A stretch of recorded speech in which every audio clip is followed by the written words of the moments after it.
Hello, everyone. Welcome to AVAIYA University's Healing from Childhood Trauma. I am Ande Anderson. My partner, Ike Allen, and I are the founders of AVAIYA, an enlightenment village. Thanks so much for joining us. And in this event, we are talking with some really incredible experts. We're talking with therapists, doctors, authors, podcasters, and more about how to heal from your experiences of childhood trauma. And together, we're sharing with you strategies and tools to help you learn to love yourself, to help you let go of your past, to live a peaceful, powerful life. Today, our guests are going to talk about understanding unresolved attachment to heal from loss and trauma. So please welcome back Sue Marriott and Ann Kelly. Hi there, ladies. Hello. Hey, so happy to be here. Thank you so much for inviting us back. I am so excited to have you back. And for those of you who don't know, Sue and Ann, I want to tell you a little bit about them and their work. And Sue is on your left and Ann is on your right. So I'm saying it in order. So these fabulous ladies are both psychotherapists in Austin, Texas. And together they co-host the top-rated podcast and online community called Therapist Uncensored. They bring decades of training and experience as well as cutting-edge research about modern attachment and neuroscience to their clients and listeners. And together they share a mission for building security around the world, one episode at a time. Therapist Uncensored now has over 500,000 downloads in 273 countries. And they were also featured speakers for another AVAIYA University event called Breaking Free from Abandonment and Betrayal. And we all loved them so much, so we had to have them back. So why don't we dive into what is your definition of trauma? And either of you can go first or ping pong back and forth, whatever you'd like. So basically we think of trauma from a kind of a biological perspective. It's when the incoming stimulus, when the event overwhelms our coping capacity. And so we have, and it pops us into different versions of dysregulation in order to cope, basically. And the upshot of it is that something, it doesn't get processed all the way through if it's actually trauma. So that's what we're going to be talking about today is when we get trauma stuck in our bodies and what to do about that. And it's important to remember that trauma, sometimes when we think of trauma, we think of a specific event. And yet trauma is not necessarily, it can be a specific event that really gets caught. It also can be an experience over a period of time. Like trauma in childhood could be ongoing neglect or ongoing misreading of the infant, et cetera. That could lead to trauma in our body as well. That's right. And neglect actually is a lot worse than abuse anyway. So that's a yeah, I've been learning a lot about that in this series and the emotional abuse and yes, neglect and things like that can be so incredibly harmful. So okay, great. So let's dive into attachment now. I'm guessing a lot of our viewers have heard potentially about what secure attachment is and maybe even what insecure attachment is, but what is disorganized or unresolved attachment? So the gist of it is, you can be, like you said, probably people are familiar with attachment in general and that there's a secure category. And the way we talk about it is on the modern attachment spectrum, trying to bring it out of the research and make it more applicable to everyday people in everyday lives and with therapists and things like that. So again, the 1 minute version, right? As if we've been responded to in a consistent way. We have a way of seeing the world and presenting ourselves to the world that is secure. We trust people. We trust that we're going to get our needs met. The two insecure are preoccupied and dismissing or avoidant. And but what they discovered later was that there's actually a fourth. It's not exactly a category, but it's when things are bad enough that there's no organized, those are all organized systems. Secure is an organized system. Preoccupied, like in other words, like I know how to manage the world by being very vigilant externally. That's preoccupied, or I know how to manage the world by keeping the world out, dismissive, avoidant. And this is where there's just this mix. We call it tie-dye, actually. Right. We kind of use colors. And I think the key to the organized is it's predictable. That even if your caregiver as a young child might not have been consistently there for you, it was somewhat predictable. You can anticipate the reaction and how you modify to be able to keep the person who's keeping you the most safe close to you. And you'll hear it as disorganized or unresolved. That's when the individual who you turn to for safety is not safe and not very predictable, then your body can't get organized around a way to approach them to keep themselves safe. Got it. Yeah. You know, one of the things I was reading in your bio earlier was around like safety and security. And I can't remember exactly the words. It was, oh, your mission is to build security around the world, one episode at a time. I think that's like, I love that, because so many people who've struggled with childhood trauma or trauma in general have security issues, safety issues. And I guess, would you just speak briefly to that? Like, why is it that if we've had, you know, struggles in childhood, that we have a hard time, right, feeling safe as adults? Right. Well, it's baked in, actually. That's the unfortunate thing, is that it really becomes, you know, we're not even aware that it's happening. It's just really baked in, whether again, that we're very vigilant and we can't quite let our bodies let down, or again, whether we're doing a lot of numbing and avoiding in order to not get re-stimulated again. So that's part of the security thing. Sometimes we feel like we're being secure, right, but or that we are secure, but it will show up in our adult relationships often, like lack of trust, things like that. And what I think also when we mean baked in, it actually much of our brain development actually happens postnatally in the first few years of life, in the first year of life. So we think we come into the world, but we come in ready to actually form connections in our brain that go towards keeping our body feeling safe and able to regulate or not. And if the first couple of years have not been secure for you, you may not have developed the kind of connections inside or the pathways strong enough, and instead have developed more pathways that are to keep you safe and secure, or to keep you more vigilant, as Sue was saying. So it's really, when she says baked in, it is really a creation of our brain that ends up happening that affects our relationships throughout our lives. Got it. So you mentioned a moment ago something about resolved or unresolved. So what makes a trauma resolved or unresolved, and how can our viewers tell the difference for themselves? Yeah, great question. That's a really good question. And one of the ways to think about it is that, you know, just to add to what Ann had just said, is that, so that's the attachment part that's baked in. But sometimes we can be, you know, moving along and then a trauma happens to us, right? That it's not necessarily an attachment thing.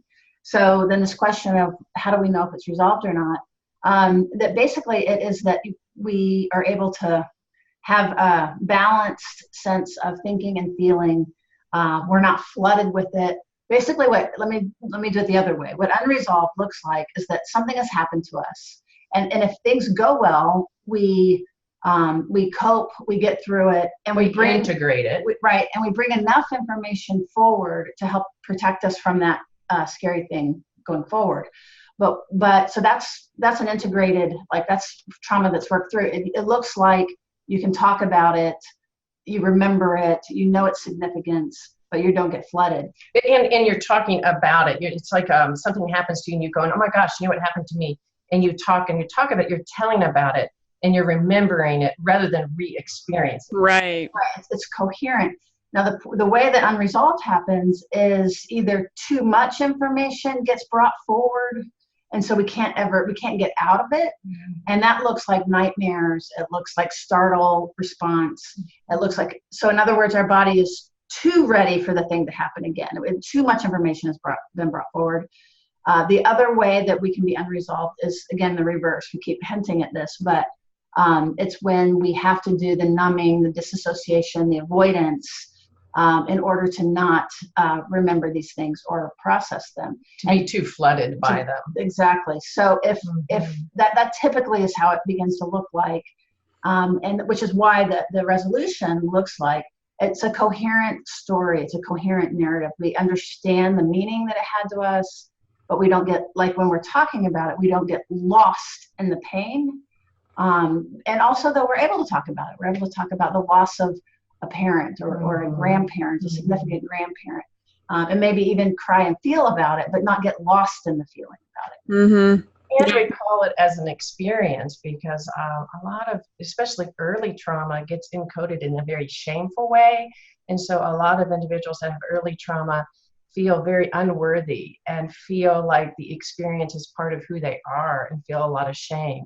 So you know that that's more of an unresolved experience, rather than as you move to a more resolved place, you're able to talk about the experiences separate from you and happening to you. And that's a really important progression in trying to integrate trauma, is to get it basically kind of out of you, and you're being able, as Sue says, tell a narrative about it rather than it being something that is you.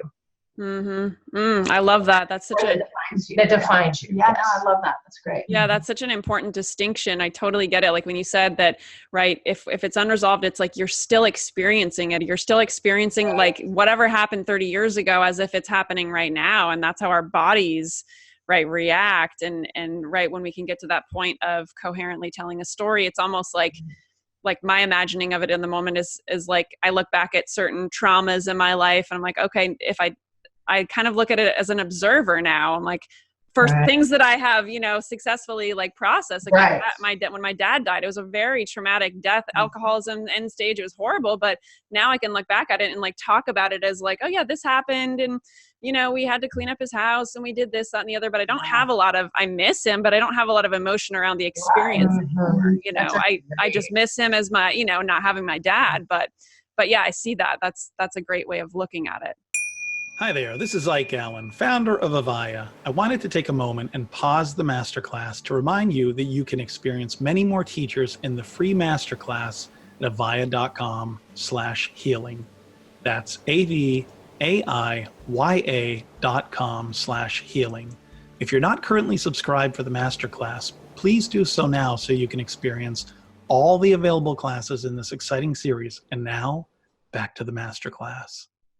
Yeah. One of the things you just said too is your body experiences it. A lot of times with pockets of unresolved trauma, we don't even recognize it, but our body does. Our body, I always like to say that our body's smarter than we are, than our mind. We give so much credit to our mind, but our body picks up things much faster than our mind. And in trauma, things that bring an association to it, a smell, etc., our bodies will respond to it, and we will respond in what looks like chaotic, like crazy ways. When we know that we have pockets of trauma, it's like, how did I respond in that way to this event? It makes no sense. And because of that, a lot of people feel a lot of shame because they have these pockets where they act and they just feel crazy. And I think a really important part of healing that is, Sue likes to say, it's knowing where your bones are buried. Knowing those events that make your body, if you have experiences that your body gets flooded or goes all the way down and goes flat, and you don't know why, there's likely a pocket of trauma there that needs to be resolved. Got it. Okay. So moving a little bit towards the conversation of brain science, right? Neuroscience. This is such a big topic today, especially when it comes to trauma. So I think in your work, you talk about like trauma actually causing permanent brain damage. And I when I first read that, I was like, what? Like, how does that? So is that true? Is that like really what happens? Well, it's funny. It is.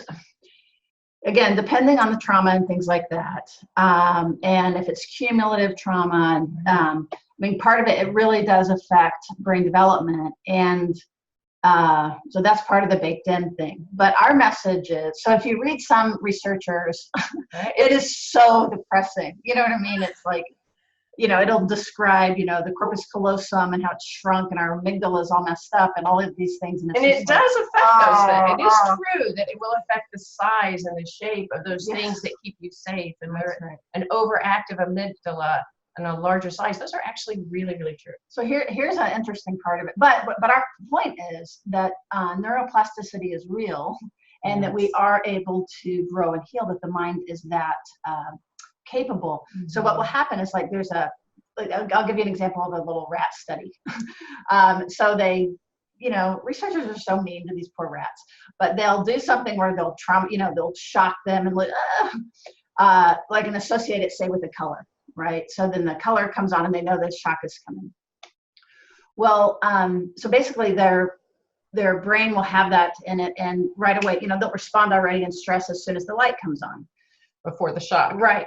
So then they decouple it. So the light comes on and they don't get shocked. And basically, so in a way, it's sort of like a desensitization, right? Or we might say recovery from that trauma, because now when the light comes on, I don't respond.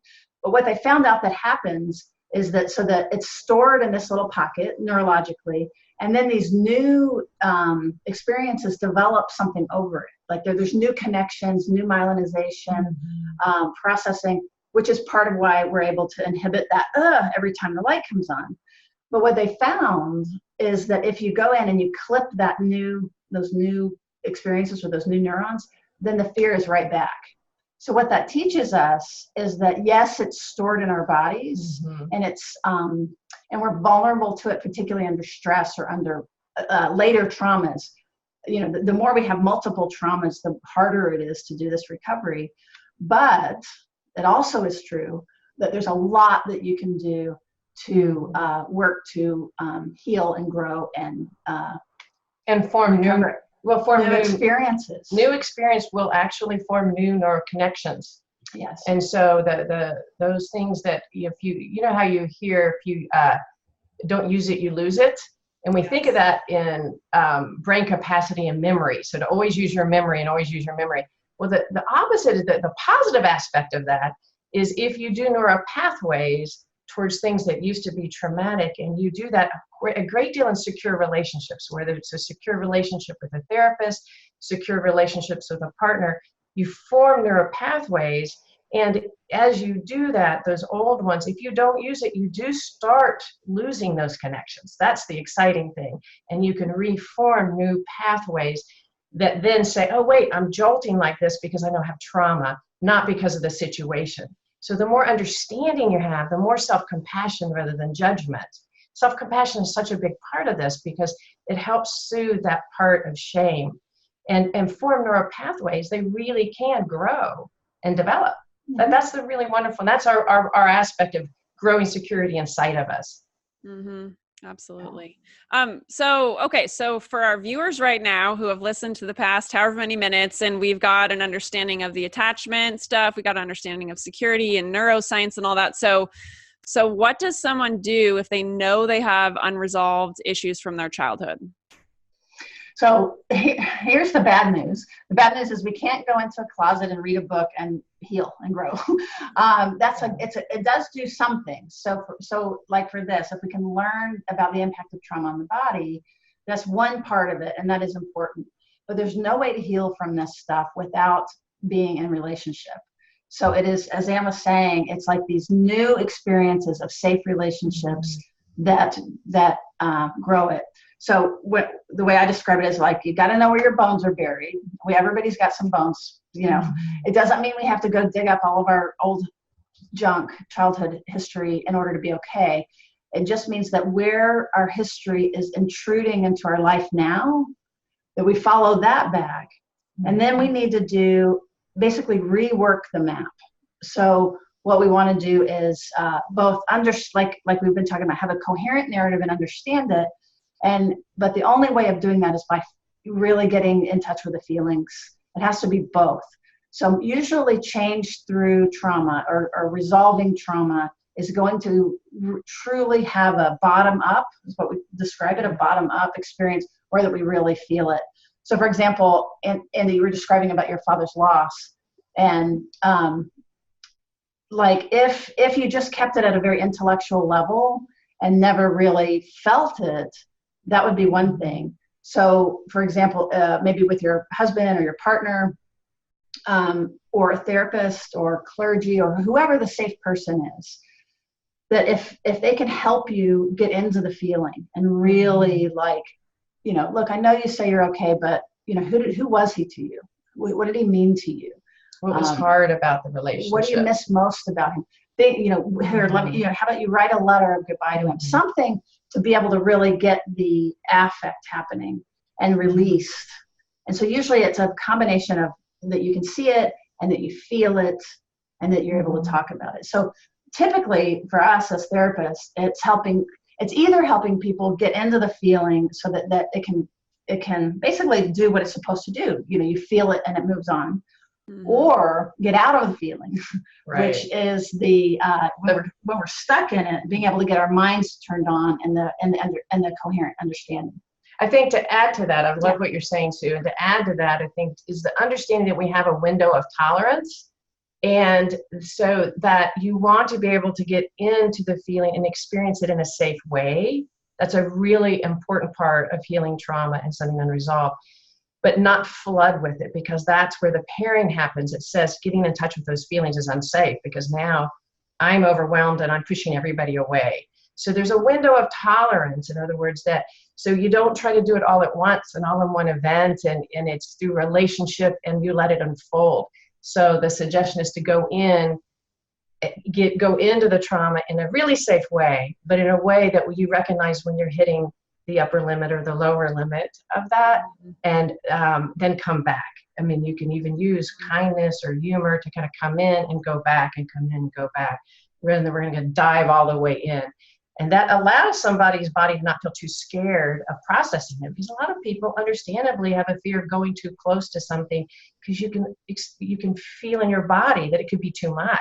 So to listen to that, to listen to yourself, because it's one of the things that's so important in resolving disorganized or unresolved attachment is boundaries, and the ability to know that you can keep yourself safe and the person with you can respect that.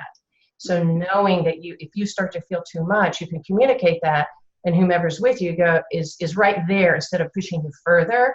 Then you develop the sense that you have some self-control, which is really an important part of healing in trauma. Can I add one thing to that? Yes, please.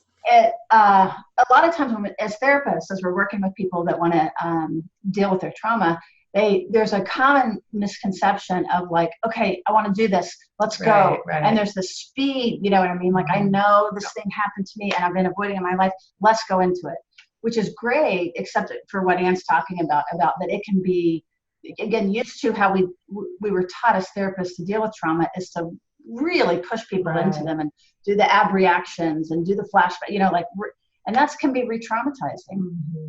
It also makes me think of, you know, it's a very vulnerable time to make up stories about why my body is so dysregulated. And we have to be really careful about that as well, because our memories aren't objective, you know what I mean? So the idea is slow is fast. And sometimes working on the trauma is really simply working on secure attachment, because like Anne's saying, if that we hate ourselves because of the shame that you're talking about, we go into it and then we have this shame, you know, like whether we drink or we cut or we do these things to try to regulate, that's just re-traumatizing that little child in there. So by working on the attachment first and a secure foundation within ourselves, that we're going to treat ourselves kindly and with care and compassion, and interpersonal relationships that are kind and compassionate and real and authentic, not nice, but you know, nobody likes nice. But like nice. Yeah, you like it, but real, right? So some people get really frustrated. They're like, but I want to talk about my sexual abuse. It's like, we are directly working on your sexual abuse by working on relationships, on your self-harm, for example. Like it's a direct link, because as we can begin to help you observe yourself doing something dangerous and managing it, it really literally is. And a lot of times when we do really good work on the attachment part and on security, the trauma part is easy then to get to. It's when that's reversed and done in the wrong order that all kinds of havoc can happen. That's so true. Hi, it's Ike again. I wanted to remind you once more that you can experience many more teachers in our free masterclass at AVAIYA.com/healing. That's AVAIYA.com/healing. If you're not currently subscribed for the masterclass, please do so now so you can experience all the available classes in this exciting series. And now, back to the masterclass. Awesome. I love it all. You know, I'm having this kind of moment of thinking, like, it seems like a dance between, like how you guys are describing this is like a dance between the emotional, right, feeling body and the mind, because the mind plays a role in that. If you're right over feeling, maybe you're going to get to a point that's not right. You're flooded, like you're saying, right? So you need to kind of like utilize the mind in that way to pull back. But it's like this dance and this balance. Is that like, does that ring true to you? That's a really great way. It is really a dance, because when we're also talking about the flooded part, and it's really important to remember that some ways of the dealing with integrating is to go down and to not touch it and cut off. And so, yeah, it is sort of a dance between being able to bring feelings in, whether you've cut them off too much or you experience it too high. And often people with trauma fluctuate between the two. They will feel a lot more numb. You might experience a lot of flat face, non-responsiveness out of a protection and go flat. And then when triggered, this high intensity. So it's important to know that it is a dance of trying to find. That's why we bring in the window of tolerance and try to bring in the experience in a more digestible way, I guess, for you and for other people. And window of tolerance is a term that Dan Siegel, I believe this is right, Dan Siegel picked up from Pat Ogden. And I know that, I think Dan is in this series, Dan Siegel, and he talks a lot about integration, whether it be neural integration, meaning, again, like you were just saying, Andy, thinking and feeling, top, bottom, like somatic information as incorporated, like not externally oriented and not overly internally oriented, but being able to flow back and forth. So this idea of balance and integration will run through attachment stuff. It runs through trauma. Yeah. And it sounds real easy. It's like, oh, let's all get balanced. But it's actually, it's difficult. But once you're there, it's very easy. Like you were just describing with your father, the loss of your father, it's like you're not having to manage the thinking and the feeling. It just is how it is. And so it's really our natural state. So part of the healing of childhood trauma is returning us back to this natural state of integration. Mm-hmm. Yeah, I was in a yoga class a couple days ago, and the teacher was joking about balance, right? Because that is our natural state, and yet, like, we're always on the journey to get balanced, right? We might maintain balance for a little while, and then things get off kilter again, and that's our life journey, right? We're always trying to balance. I think so. Well, and I love how you're saying it, because nobody stays in balance completely in even a day. It's one reason why Sue and I like to talk about attachment in particular and emotional regulation on a spectrum, because you can feel balanced in one level, you can feel balanced in one relationship and completely wonky in another. And that's due to kind of how we integrate those different types of relationships. Yeah. Right. Exactly. Yes, absolutely. I can totally relate to yes, the balance right over here, but wait a second, the relationship with mom or with whoever, uncle, whoever from the past. Right. Okay. No. That's not like, can I speak to that real quick? Because I think that's an important thing. A lot of times when we have pockets of things that are unresolved, and maybe we don't even recognize it, we might go through periods of time, let's say as adults, of having short-term romantic relationships and then popping out of them. And sometimes what we like to bring into people's awareness is that attachment relationship really comes alive, or the difficulties when you're in a romantic relationship. So oftentimes when we first get in a romantic relationship, everything seems perfectly and wonderfully and balanced, right? Mm-hmm. But that's actually not balanced. That's a lot of chemical heroin, should we say, that's happening. It's like it's a great natural high. But as we level off and we get into a romantic relationship, it's that relationship that can trigger unresolved issues and can create that lack of balance. And we'll say, see, when I'm single, I don't have that. But when I get in a relationship, look how crazy I act. This person must be bad for me. Mm-hmm. And I'm not saying it might not be the case, but it's always important to remember that if we're in balance when we're alone and out of balance in relationships, it's not necessarily the relationship throwing you off balance. It's that the relationship is triggering these things. The attachment system, and that needs to be tended to. And you'll notice it's predictable ways. You thought this person was going to be different than this person, and yet, lo and behold, eventually you're having the exact same experience. And that happens to all of us, and it's because there's things there to go, and it's a great thing to know, because then you get to resolve things that you've stuffed or are unaware of. Mm-hmm. Oh, yes. The power of the relationship to bring up all the stuff from the past. So true. Right. Or parenting when our kids get that age. Right. Yes. That's a good point. Yeah.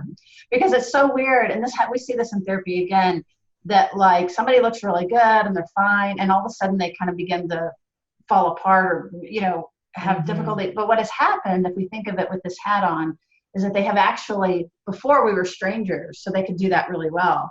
But as they actually form a more intimate relationship, it activates the attachment system. And so weirdly, it activates the fear of loss. Right. Yeah. Kind of whatever the problems are within the attachment system. So weirdly, as people get safe, they get unsafe. You know what I mean? Because the defenses, the formality and all that stuff goes away. And then it's actually the safety itself that then causes the dysregulation. I don't know if that makes sense. Yes. That's a whole other way of looking at it, right? Like you enter into a relationship and then feel safe and secure and happy and maybe we're going to be together forever or whatever people tell themselves. Right. Vulnerable. But then all those words. then the vulnerability is there and then you have something to lose, right? Then it's like, oh God, what if it doesn't work out? What if they leave me? All that stuff. What if they see these parts of me that they saw me so ideally a couple of months ago, but now they're going to see those parts of me that are impossible or irritating. Or that I hate about myself. Right. Yes. I love talking to you ladies. You're so fabulous. It was good. We love talking to you. Well, thank you. So we're running a little low on time and I want to let everyone know there's a couple buttons below this video and one of them takes everyone over to a free gift that Ann and Sue have for us and the other one takes you over to an offer. So please tell us about these two things. So the free gift is we have what we call the attachment bundle. And that is a set of, just by, taking that offer, we'll just give it to you. It's a whole lot more about attachment. There's videos, there's podcasts, there's some handouts, worksheets, not worksheets, but handouts and stuff. So basically it's a whole bundle of stuff. So one of us, we talk about the spectrum. You will see a visual of the spectrum that will help it make a lot more sense. Yeah. So, we really encourage people to go get that because it's, I think it'll really bring a lot of these points home. If this resonated with anybody, that would be a great place to start. Yeah, let me make a quick note about that because I do know that in our Breaking Free from Abandonment event, like people loved like you talking about the attachment and seeing the colors and seeing the spectrum, and it was really, we got such great feedback, as you know, because we had you on again for the same audience. So if any of you are interested in this conversation, I highly recommend you get that bundle, the downloads, everything, because it puts a much more like visual representation to what we're talking about here. Yeah, and it really simplifies. This is such complex science actually between neurobiology and attachment and all those things. And we just really try to make it usable. So that's that. And then because it is more complicated, we also have a course that will be offered at a discount for listeners of this show. And the code there would be AVAIYA. You would just, there's a promo code area and put that in and we'll give you a discount on that workshop. So you'll see that below. The course is about growing security inside you and in your relationship. So it goes into things more in depth and I think really helps you understand it and gives you workable tools. Right. And there's more, you'll get all the handouts and stuff with that course too, which is, again, I think really useful because we can hear it, but it's really hard to have it percolate in. Right. Yes. Well, thank you both for the gift and the offer, and everyone again. Like I've worked with Ann and Sue a couple times now, and can highly vouch for their work and all that they're doing to help people overcome traumas in life, childhood issues, all sorts of stuff. So please work with them if you're inspired. And again, there's a promo code right below this video, and it's spelled out for you. It's AVAIYA, so you would just put that in the cart as you check out. So, are there any last insights either of you want to leave everyone with before we wrap up? Well, big thing is relationship. If something's going wrong, turn to someone. We tend to not want to do that. So, and that's super scary. And that doesn't mean romantic relationship. Yeah, any safe relationship. Turn towards. That's all right. And don't feel bad if your primary relationship is a therapist. It still works. It's really important to have that. Yeah. Absolutely. Awesome. Thank you so much again for diving into this topic and for doing the fabulous work that you do in the world. We really appreciate it.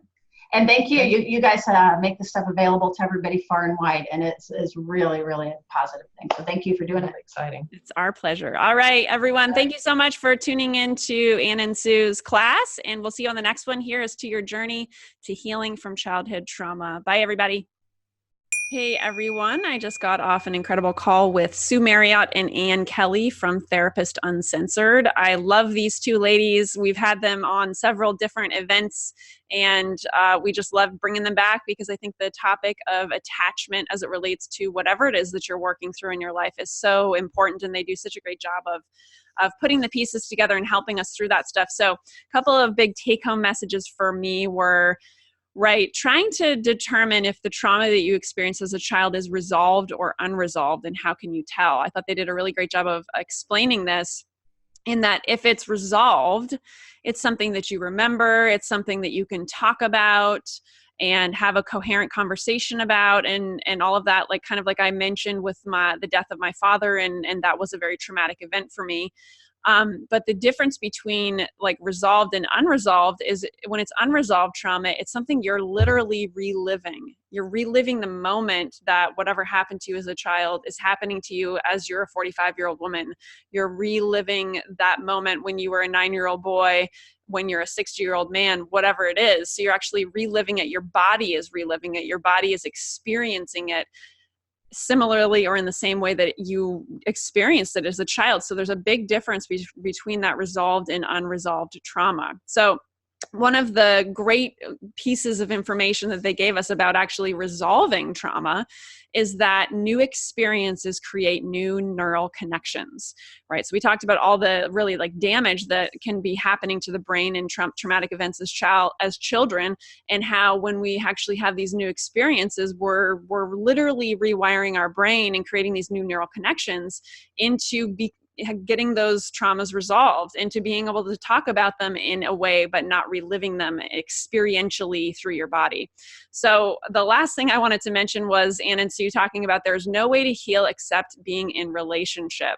So I really thought that was so important, because I'm sure most of you can relate to when you're in relationship in life, right? We get triggered, things come up. We are reminded of things from our childhood. We're reminded of our parents. We're reminded of our siblings, of a bully in the schoolyard, whatever. And this is like the playground. This is the place where we can work through those issues, right? So again, there's no way to heal except being in relationship. So even when there are times when you want to shy away and withdrawal and unattached from people because of all these triggers coming up for you, right? These are these moments where we need to reach out to those that we trust, reach out to the people that we're in relationship with, and talk through this stuff if you're comfortable talking with them, or like Ann and Sue said, right? Maybe the person you need to talk to is a therapist. That's the person that's going to really help you through these traumatic events. So I thought that was really inspiring, that we're pack animals, right? We are designed to be in relationships. So let's use our relationships to help each other, get past these past traumas and things in our lives. So I hope you enjoyed this latest class, and please take advantage of Ann and Sue's free gift as well as their course if you're interested in diving deeper with them. And we will see you on the next one. Thanks, everyone.